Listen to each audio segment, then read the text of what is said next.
Bonjour à tous, le Focus Info s'est déplacé. On a quitté nos studios feutrés pour se rendre ici, du côté de la Crique, à l'association Ne Plus Jeter. Nous sommes à la ressourcerie. L'association Ne Plus Jeter fête ses 10 ans demain. Et Focus Info s'est déplacé pour l'occasion. Nous allons à la rencontre du responsable de cette ressourcerie, Romain, qui nous raconte l'aventure de ces 10 ans de l'association Ne Plus Jeter. On y va.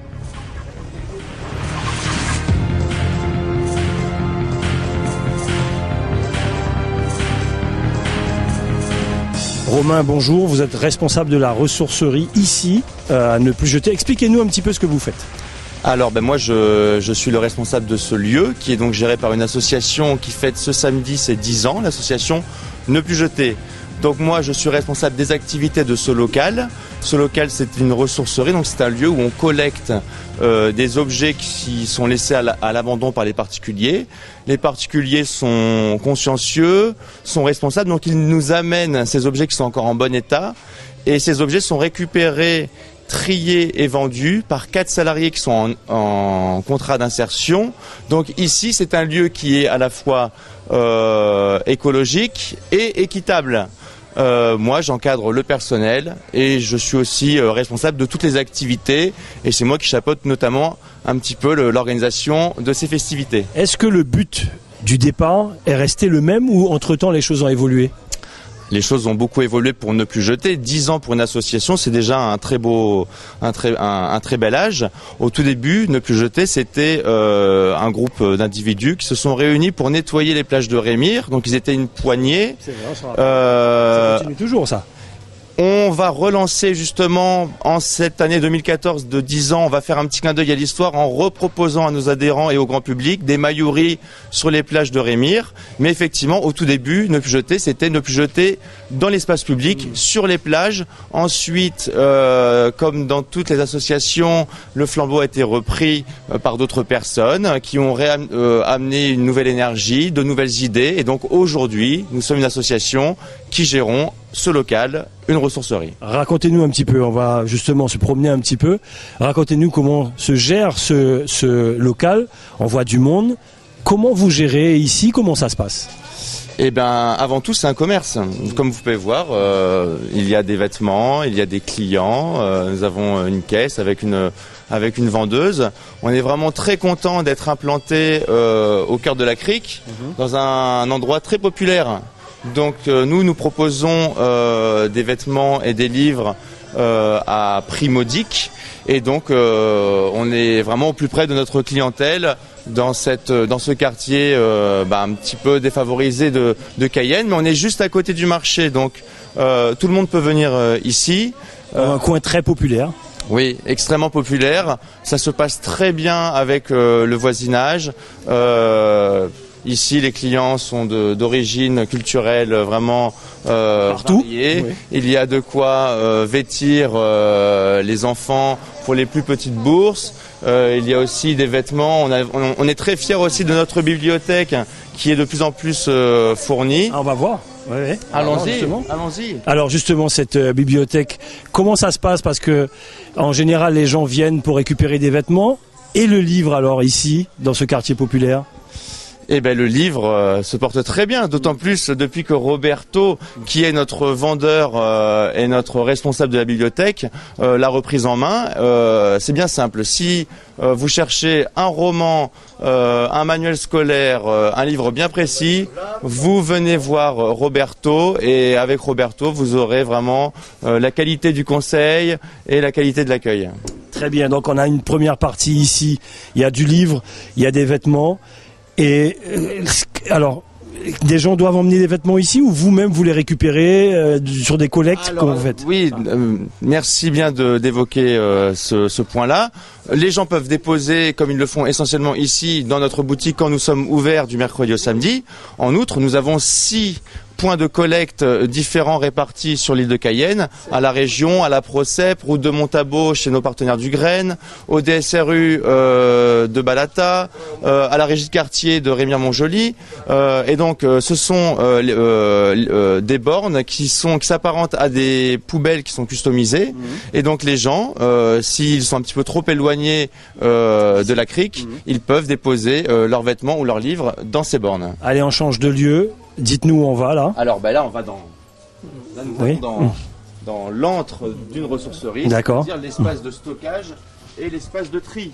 Très bien. Donc espace de tri, espace de stockage, comme vous pouvez le voir, hein, on croule un petit peu sous les stocks. Récemment, on a fait un déstockage tout à 1 € qui a très bien fonctionné. Parce que les gens donnent de plus en plus. D'ailleurs, on les remercie pour cela. Et on tente de valoriser au maximum le linge. Ce qui ne part pas en boutique, on en fait des colis que l'on donne à des associations caritatives qui accompagnent des populations vraiment dans la plus grande précarité. On leur fait des colis vraiment à petit prix. Sachant que ça reste du linge portable, de qualité. Il faut quand même que les gens gardent une certaine dignité. Et le linge qui est troué ou taché, on a cherché à lui donner encore une dernière vie. Le but d'une ressourcerie, c'est vraiment d'être dans le réemploi, de vraiment donner une dernière chance au produit. Et donc là, vous pouvez voir Jassira qui est en train en fait de découper des chiffons, c'est-à-dire que un t-shirt qui a un trou ou une tache, qui n'est pas portable, qui n'est pas vendable, Jassira va enlever les coutures et on en fait des ballots de 1 kg. Et d'ailleurs, je suis fier de lancer auprès d'ATG le lancement de ce produit. Nous allons démarcher les professionnels, les mécaniciens, les imprimeurs et nous allons vendre ce produit-là aussi en boutique. Pour 2 €, on vous propose une vingtaine de chiffons. Voilà. Vous-même, votre implication dans ce genre d'association et c'est quoi votre fibre là-dessus? Moi, ce qui me plaît beaucoup dans cette ressourcerie, comme je vous l'ai dit, c'est que c'est un lieu qui allie à la fois préoccupation environnementale et préoccupation sociale. Nous sommes aussi un lieu d'accueil de stagiaires. En ce mois de mars, les élèves sont plutôt à l'école, mais nous accueillons régulièrement 4-5 stagiaires en gestion des déchets ou en couture. Moi, c'est vraiment ce qui me plaît beaucoup, c'est que je pense qu'on est vraiment un lieu d'utilité publique. Et donc, d'ailleurs, je remercie et je sollicite nos partenaires financiers, qu'ils soient publics ou privés, parce que, l'endroit est en pleine restructuration. Il y a vraiment beaucoup d'énergie qui est donnée, donc j'espère que tout cela sera récompensé. On va discuter un petit peu. Vous avez dit le prénom? C'est Jassira. Jassira, bonjour. Comment ça va? Bonjour, ça va bien. Dites-nous ce que vous faites exactement tous les jours. Je fais des tri, des linges pour partir à la boutique. Et là, c'est les t-shirts qui nous récupèrent pour faire les chiffons. Et après, nous en fait comme ça, nous en fait 1 kg pour exposer dans la boutique. Là, c'est ce que vous faites en ce moment, mais sinon, en règle générale, vous faites autre chose aussi ou pas? Oui, l'autre chose, par exemple, les tri des linges. Ouais. D'accord, très bien. Donc, il y a du travail pratiquement tous les jours. Tous les jours, il y a du travail. D'accord, très bien. S'il vous plaît, Gilles, dites-nous. Est-ce que je peux vous inviter? Bien sûr. Dans un espace très important pour une ressourcerie, c'est l'atelier couture. Ou d'ailleurs l'atelier. On va discuter avec elle. L'atelier couture qui est tenu actuellement qui a été relancé par une bénévole. Je rappelle que nous sommes une association, donc les gens peuvent venir nous voir librement et nous proposer des projets. C'est ce qu'a fait Makin, Marie-Christine. Et grâce à elle, la couture a repris dans la ressourcerie et grâce à Makin, on a pu accueillir des stagiaires du lycée Melchior Garret. Et je vous invite à aller à filmer cette pièce unique qui est un hamac en jean qui a été élaboré à partir d'une quinzaine de jeans. Et d'ailleurs, je salue Jean Yvener, Alexandra et Maëva, les 3 stagiaires qui, durant un stage au sein de notre ressourcerie, ont fabriqué cette pièce originale qui résume un petit peu l'activité d'une ressourcerie. C'est-à-dire que à partir de toiles de Nîmes, à partir de jeans invendus, et ben on en a fait une création originale, utile, pratique et qui plaît. Enfin, le concept plaît beaucoup et on sera très fiers de l'exposer ce samedi 15 mars dans le petit coin exposition. On va y revenir pour les 10 ans. Makin, vous avez dit, c'est son petit nom apparemment. C'est Makin. On y va? Makin, comment allez-vous? Ça va bien, merci. Alors, qu'est-ce qui vous emmène ici, apparemment bénévole? Ah bah écoutez, moi je suis arrivée en octobre.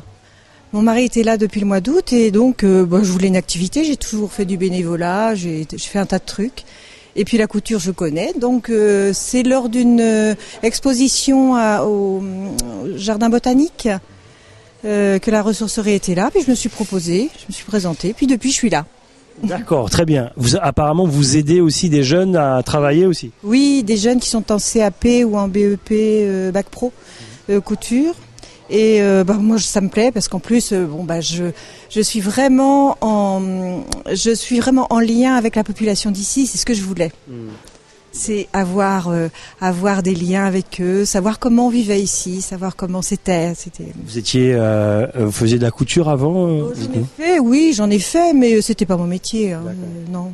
Sauf que c'est votre passion et vous êtes très forte là-dedans apparemment. Oui, et puis j'aime bien donner un coup de main, quoi. Oui, tout à fait. Moi, je suis généreuse, alors voilà.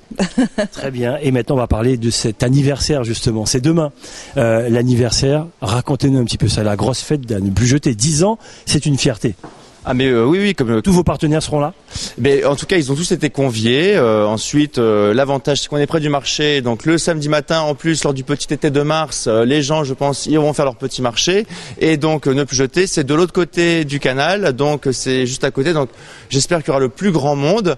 Pour l'occasion, on ouvre la boutique comme tous les samedis, sauf que plutôt que de fermer à 13h30, on va fermer à 15h. Donc de 8h à 15h, on est ouvert.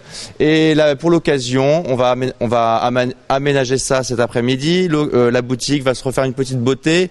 Nos camarades du collectif cayennais d'artistes qui s'appelle Gaillard vont venir et vont exposer dans la boutique et mettre un petit peu partout des œuvres d'art élaborées à partir de matériaux recyclés. Donc on reste un peu dans le même thème du recyclage, de la valorisation, de rendre beau ce qui normalement aurait dû terminer dans une poubelle. Donc voilà. Et surtout, on va être ici et comme je le fais actuellement devant vos caméras, je proposerai des visites guidées à quiconque, à toute personne qui souhaite en savoir plus sur le concept de ressourcerie, d'économie sociale et solidaire. Voilà en tout cas ce qu'on pouvait dire aujourd'hui pour ne plus jeter, qui fête ses 10 ans demain. En tout cas, joyeux anniversaire en avance. C'est ATG qui vous souhaite un joyeux anniversaire en avance. Vous pourrez en voir un petit peu plus, notamment dans nos différents journaux, mais également avec une préparation de Dom Laquezotte, Dominique Nugent qui viendra spécialement en savoir un plus parce que vous avez parlé des différents sites où on peut déposer des choses également. On va emmener les caméras à l'ATG parce que ne plus jeter, c'est très très fort comme concept. On va finir d'ailleurs sur ce hamac. Voilà, hamac fait avec justement, on en parlait, des jeans que les gens auraient pu jeter. Ça fait une belle création originale. Voilà un petit peu, en gros, comment on peut conclure l'association Ne plus jeter. Peut-être un dernier mot, Romain. Qu'est-ce qu'on peut dire aux gens aujourd'hui ? Eh ben aux gens on peut les féliciter d'être plus en plus responsables par rapport à leur manière de consommer et j'en profiterai pour rappeler que du 1er avril au 7 avril se déroule la semaine du développement durable où le thème c'est consommer autrement et donc moi je suis fier que ici dans la ressourcerie les gens viennent pour consommer autrement et quand on consomme c'est bien aussi de donner ensuite, de redonner les objets que l'on consomme. Voilà, et donc ce sera mon dernier mot, c'est de continuer dans cette voie-là en Guyane. Voilà ce qu'on pouvait dire sur Ne plus jeter, l'anniversaire. Voilà, ils fêtent leurs 10 ans. C'est comme ça qu'on se dit au revoir dans un Focus Info spécial. On s'est déplacé, on a déplacé nos caméras pour vous. Dans quelques instants, le journal de TF1. N'oubliez pas ce week-end, The Voice en prime à 20h sur ATG. Passez une excellente soirée, un excellent week-end et on se donne rendez-vous la semaine prochaine.